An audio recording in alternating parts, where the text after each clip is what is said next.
আজকে সুন্দর একটা বৃষ্টি মৌসুম, happy rainy day but not Sunday. আজকে মানডে। খুব সুন্দর লাগবে বৃষ্টিটা, উপভোগ করার মতো বৃষ্টি, বর্ষাকালের বৃষ্টি যাকে বলা হয়, খুব সুন্দর।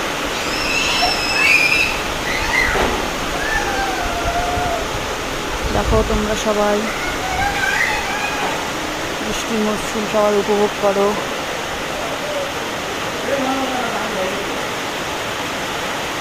খুব ভালো লাগবে। এত গরমের থেকে একটু বাঁচা গেল বৃষ্টির জন্য। কি গরম পড়েছিল বাবা।